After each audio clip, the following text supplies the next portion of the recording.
역대상 말씀에서 족보 부분이 계속되고 있습니다.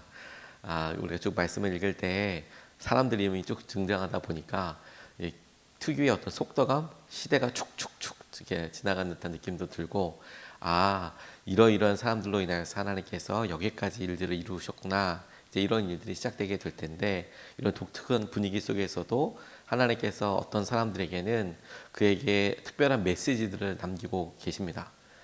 대표적인 사람들이 여럿 있지만 그 중에서도 사울 왕이 그가 왜 죽었는지에 대해서 짧지만 역대상이 이야기하고 있는 것에 대해서 우리가 좀 같이 붙잡고 싶습니다. 근데 사울 왕이 죽었다 이렇게 생각하는 근데 단순하게 생각할 수 없는 것이, 사울을 하나님께서 어떻게 부르시고 그에게 어떻게 약속하셨는지를 생각해 보면, 하나님이 하신 그 약속이 하나님에게는 영원하게 이루어질 약속이며, 또 그것이 그냥 한번 너 그래? 아니야 이렇게 해결되는 게 아니라 여러 번 은혜로 연기시켜주고 다시 붙잡아주고 다시 기회를 주시고 하시지만, 그럼에도 불구하고 하나님께서 사울을 포기하고 다윗을 왕으로 세우셔야만 하는 데에는 이유가 있었다. 그 합당한 이유에 대해서 짧지만 명확하게 오늘 이 말씀이 이야기하고 있습니다. 사울 왕도 처음에는 하나님께서 기뻐하셨어요. 그래서 그가 겸손할 때에는, 사무엘이 이야기했다시피 왕이 겸손할 때에는 하나님 앞에 하나님께서 승리도 주시고 기뻐하시고 하게 하시고 이런 것들이 있었지만, 어느 순간에 사울 왕이 따가닥 꺾어지고 나니까, 그러니까 하나님께서 그에게 더 이상 말씀도 해도 사울이 듣지도 않을 뿐더러 점점 하나님과 거리가 먼 이런 삶을 살게 되었습니다. 어느 순간부터 하나님의 말씀을 무시하기 시작했고, 그리고 심지어 자기 뜻대로 살아가기도 했고, 그래서 하나님께서 사울을 향한 마음을 돌이키실 때 그 이유와 그가 죽음에까지 이르도록 한 것에 대해서 오늘 밝힌 것이 저는 두 가지라고 싶습니다. 첫 번째는, 이미 사무엘이 사울에게 와서 여러 번 이야기했고 결정적으로 명확하게 얘기했던 부분이 뭐냐면, 하나님께서 사울 왕이 하나님의 말씀을 버린 것으로 인하여서 하나님께서 당신을 버리셨다라는 말도 등장하듯이, 그가 하나님의 말씀을 지키지 않았기 때문에 그가 죽음에까지 이르게 됐다, 사울을 왕에서 내려오도록 하였다라고 이렇게 밝히고 있습니다. 13절 말씀을 보면, 사울이 주님을 배신하였기 때문에 이렇게 죽었다. 그는 주님의 말씀을 지키지 않았고 오히려 점쟁이와 상의하여 점쟁이의 지도를 받았다, 이렇게 이야기하고 있는데, 배신이라는 표현, 이게 하나님께서 사울에게 이야기하셨던 네가 나를 배신했다라고 표현하고 있는데, 배신이란 말 자체는 하나님께서는 여전히 너를 믿고 계시는데, 하나님께서는 너를 여전히 사랑하고 계시는데, 네가 어느 순간에 하나님의 믿음에 대한 생각과 하나님의 사랑에 대한 반응과 이것이 아닌 기대할 수 있는, 혹은 상식적으로 할 수 있는 수준을 깨버렸다라는 것 아닙니까? 그러니까 배신이란 말 자체가 일방적인 관계에서는 사실 배신이란 말이 없어요. 우리가 지나가는 사람들이 이렇게 있고, 우리가 버스를 탈 때 앞에서 한 사람이 급한 일이 있어서 먼저 탔다, 혹은 어떻게 부지불식간이든 미리 어떤 사람이 의도적으로 버스에서 먼저 탔다, 그렇다고 배신이라는 표현을 쓰지 않아요. 그렇게 믿지 않거든요. 모르는 사람이잖아요. 오히려 배신이란 말이 우리에게 크게 다가올 때에는 친한 사람들, 친밀한 사람들, 하다못해 부부 사이, 배신이란 말이 믿으니까, 사랑하니까, 신뢰하니까, 그리고 성도님들 사이에 내가 믿었으니까, 배신, 하나님께서 보셨을 때 배신이라고 이야기하고 계시는데, 그 배신 때문에 죽었다라고 이야기하면서 무엇을 배신으로 생각하셨나 보니까 말씀을 따르지 않았다, 말씀을 지키지 않았다, 이렇게 이야기하고 있는 거예요. 그러니까 하나님께서 배신이라고 생각했던, 나는 너를 여전히 사랑하고 여전히 믿었는데 네가 나를 믿지도 않고 사랑하지도 않는구나 라고 생각했을 때에, 그 배신의 이유 근거로 든 첫 번째가 뭐냐면 말씀을 지키지 않았다는 거예요. 말씀을 지키지 않았다. 능력을 추진력이라고 본다면 말씀은 운전대이고 순종은 브레이크 같은 거거든요. 말씀대로 순종하지 않았다라는 것은, 자기 마음대로 말씀을 지키지 않았다라는 것은 자기 마음대로 산다는 의미인데, 이런 사람들이 사실 더 무서운 사람들일 수 있어요. 근래 이제 계속 이제 어떤 뭐 유튜브나 뉴스에서 화두가 되는 여러 주제들 중에 하나가 급발진 때문에 뉴스에 뭔가 이런 나오는 일들이 많이 있더라고요. 운전을 하는데 차가 불가항력적으로 갑자기 그냥 확 이상 작동으로 인해서 뭐 속도를 낸다든지 뭐 서 있다 갑자기 출발하게 된다든지 뭐 이런 급발진을 주장하는 사람들이 있고 실제로 설명이 안 돼서 급발진이라고 그렇게 인정되는 경우도 있더라고요. 이제는 간혹 있더라고요. 근데 대부분 이런 뭐 사람의 실수일 수도 있고 그 실수로 인하여서 본인이 인지하지 못하는 경우들도 있고 그렇지 않습니까? 근데 급발진뿐만이 아니라 음주운전이나 심신미약 상태에서 그렇게 운전하게 되는 것 이런 걸 가만 보면 지극히 위험하다는 것을 우리가 절감하죠.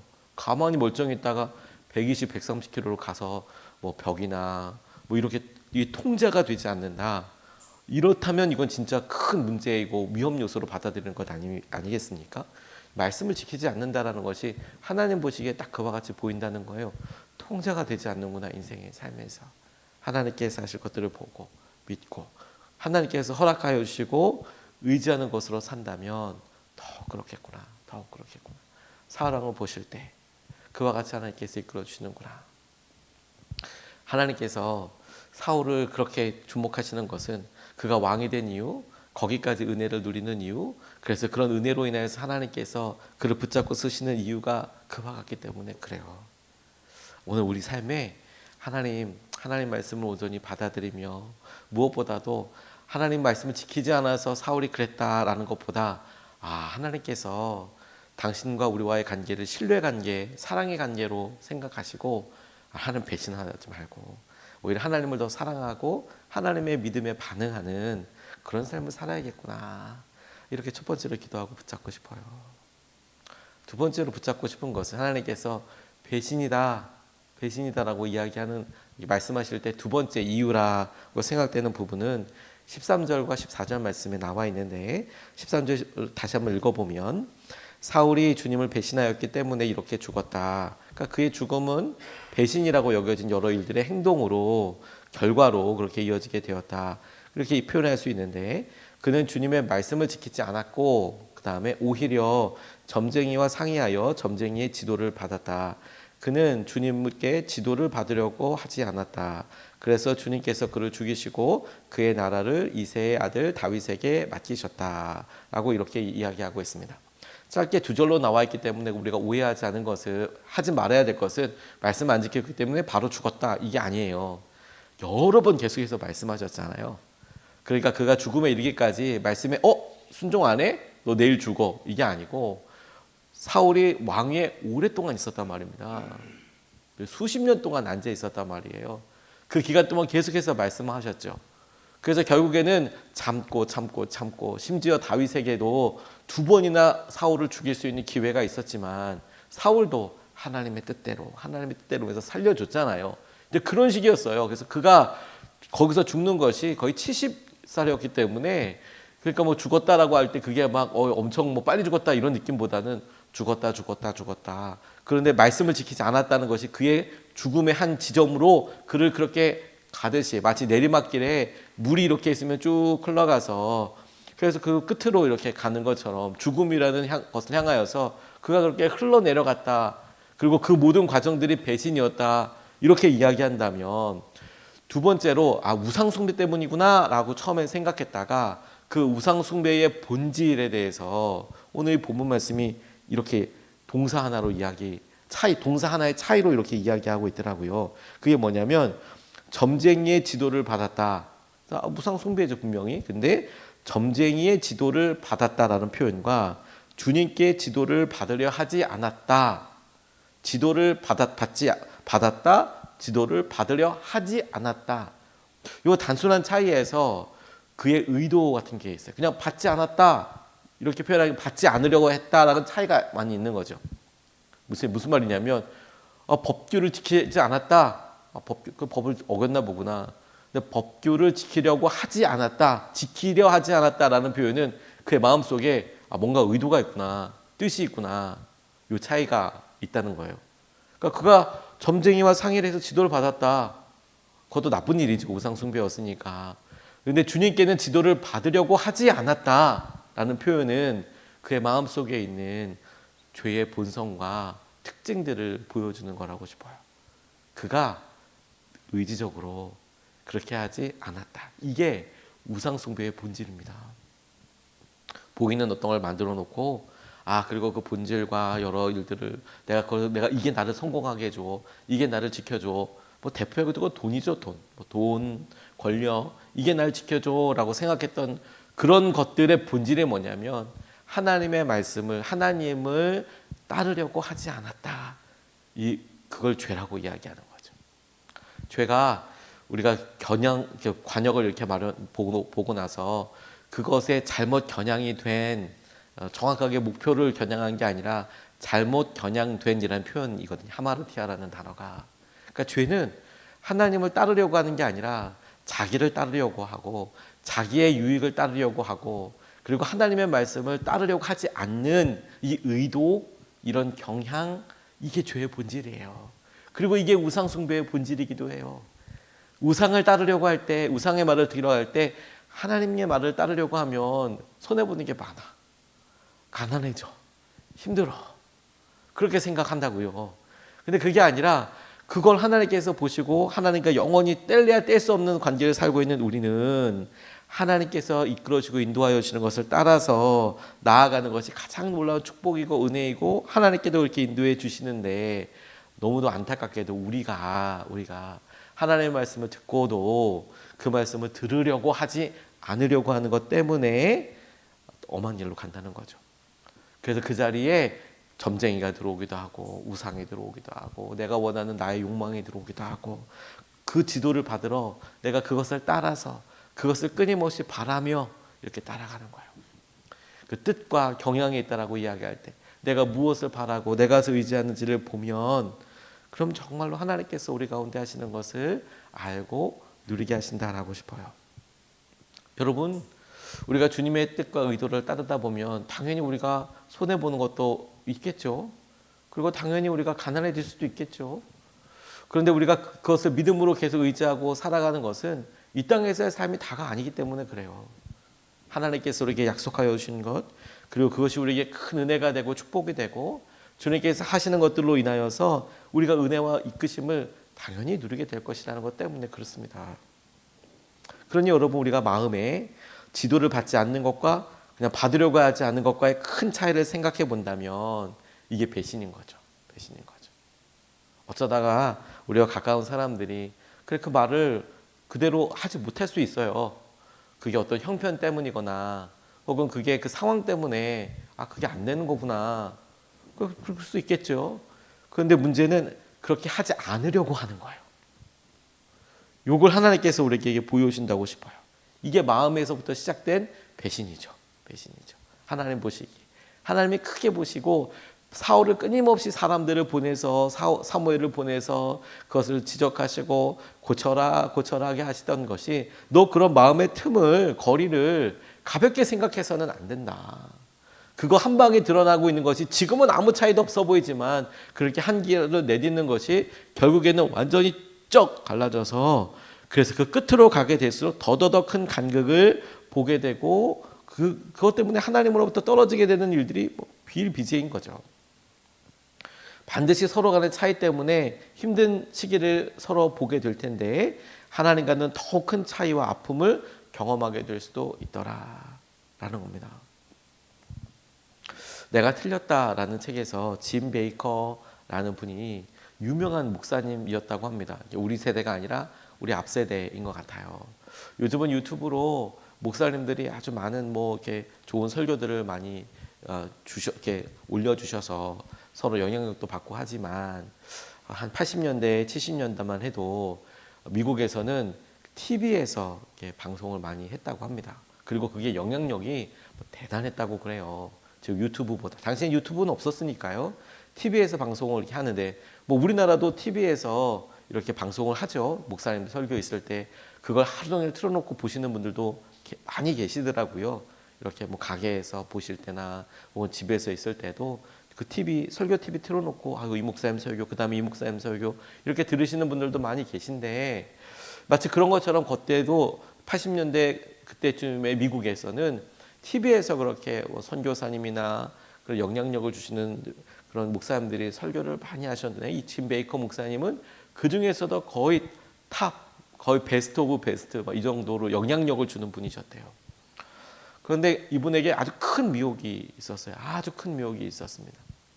그가 방송에서 마치 홈쇼핑 하듯이 뭐 어느 선교관 권리 단체 뭐 이런 것들로 막 이야기도 하시고 성도님들이 거기에 믿음으로 정말 반응해서 그게 하나님의 뜻인가 보다라고 헌금도 많이 하고 그랬는데 안타깝게도 그 일에 자기의 것을 챙기고 막 그랬어요. 그 일로 인하여서 그분에 대해서 좋게 생각하고 있던 많은 일반적인 사람들도 아주 큰 상처를 입었습니다. 그리고 이분은 감옥에 들어가게 됐어요. 한순간에 무너져서. 그래서 징역 5년형을 받았습니다. 그 교도소에 이렇게 들어가 있는데 뭐 하루아침에 뭐 그분이 영향력을 미쳤던 것들 다 이렇게 따라주기도 하고 심지어 어떤 분들은 평가할 때 이 짐 베이커 목사님의 이런 일탈로 인하여서 당시만 해도 노방전도 혹은 우리가 축호전도라고 하잖아요. 집집마다 가서 이렇게 눌러가지고 전도하는 그럴 때 미국 사람들이 다 대부분 문을 열어줬대요. 교회에서 전도하러 나갔다고 하면 신앙생활을 하더라도 다 문을 열어주고 뭐 물이라도 한 잔 먹고 가라고 수고한다고 대부분 그랬다고 해요. 근데 이 사건으로 인하여서 그 다음부터는 문이 다 닫혀버리게 되는 그런 안타까운 일이 있었다고 하더라고요. 근데 존 비비어 목사님이란 분이 찾아갔대요. 이분도 유명한 글 쓰는 분이신데 찾아가서 물었대요. 언제부터 하나님을 향한 사랑이 식었나요? 왜 그렇게 하게 됐나요? 왜 그런 일을 하게 됐나요? 아니 목사님의 말씀과 그런 거라면 아니 그렇게 하면 안 되잖아요. 근데 왜 그렇게 하게 됐나요? 이런 것들을 조심스럽게 이제 인터뷰하면서 물어보고 이렇게 얘기하는데 정말 돌려서 언제부터 하나님을 향한 사랑이 식었나요? 왜 그랬나요? 그랬더니 이분이 오히려 거꾸로 이렇게 이야기하더랍니다. 나는 한 번도 하나님을 향한 사랑이 식었던 적이 없다. 변함이 없더라. 없다. 너무 놀랐답니다. 근데 이분이 인터뷰 중에 이런 이야기를 하시더래요. 근데 어느 순간부터 하나님이 두렵지 않더라. 이분이 인터뷰를 하면서 이것 때문이구나.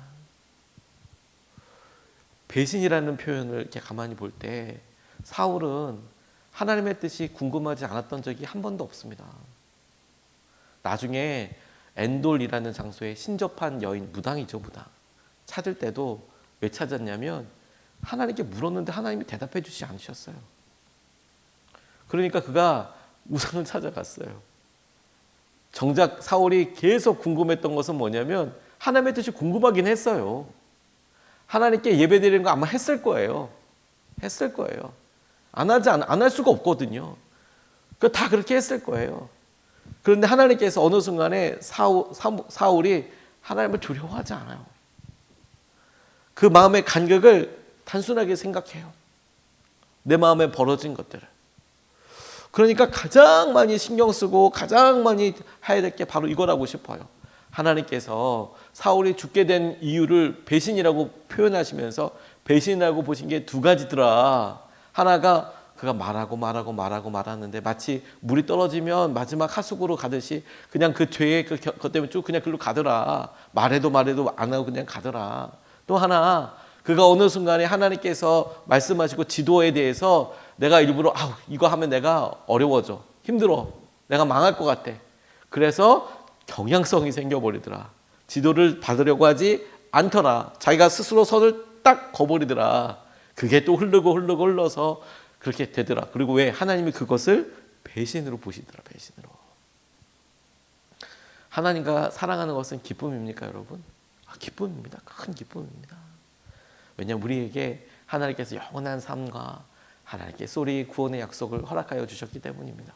그런데 여러분, 이런 사랑과 시작된 여러 은혜는 하나님께서 우리에게 믿어주시고 사랑하게 하시고 인도해 주시는 것이 있다고 싶어요. 그래서 때로는 그거에 어려운 거 힘든 것으로 느껴질 수 있어도 우리의 끝은 하나님께서의 놀라운 은혜와 축복이 될 거예요. 다윗의 왕가를 보세요. 우리가 원하는 것은 사울 왕가가 아니라 다윗의 왕가잖아요. 영원한 하나님의 나라를 통해서 보여줄 그런 다윗의 왕가를 그 길을 가고 싶은 거잖아요. 그럼 주님을 더 사랑하고 의지하고. 사실 사울보다 다윗이 윤리적으로는 더 나쁜 짓도 많았어요. 사울은 적어도 바세바 사건은 없었잖아요. 사울은 적어도 숫자를 세진 않았잖아요. 근데 다윗은 다 했어요. 근데 다윗은 살아나고 사울은 그렇게 버림받았다는 이유를 찾아보면 마음의 경향 때문인 거예요. 다윗은 그러면 제가다 찾아와서 다시 회개하고 다시 시작하지만 사울은 그래도 그렇게 흘러가요. 그걸 배신이라고 보셨어요. 오늘 우리의 마음에 분명한 방향을 다시 확인하고 하나님을 더욱 사랑하고 의지하는 하루가 되었으면 좋겠습니다. 두 가지 말씀을 같이 나눴는데, 첫 번째 배신이라고 하나님께서 보셨던 것에 말씀을 지키지 않았다. 두 번째 주님의 지도를 받으려고 하지 않았다. 주님의 보시기에 왜 주님은 우리의 기도를 들으시고 우리와 함께 하시니 그것을 신뢰하고 사랑하고 계시는데 우리가 그렇게 반응하지 못하는 것에 대해서 하나님은 더욱더 세밀하게 보고 계시더라. 주님을 더 사랑하고 은혜를 더해드리는 그 마음을 우리가 붙잡을 수 있으면 좋겠습니다. 이것을 붙잡고 두 번 나눠서 기도하겠습니다. 첫 번째로 주님의 말씀에 온전히 순종하게 해달라고 기도하겠습니다. 하나님, 오늘도 우리의 말씀에 주님을 더 신뢰하고 주님을 더 의지하게 하여 주십시오. 주님을 더 믿게 하여 주십시오. 주님의 말씀에 온전히 순종하게 하여 주십시오. 주님께서 행하시는 것들을 보게 하여 주시고 주님 알게 하여 주십시오. 우리가 첫 번째로 같이 함께 기도하시겠습니다.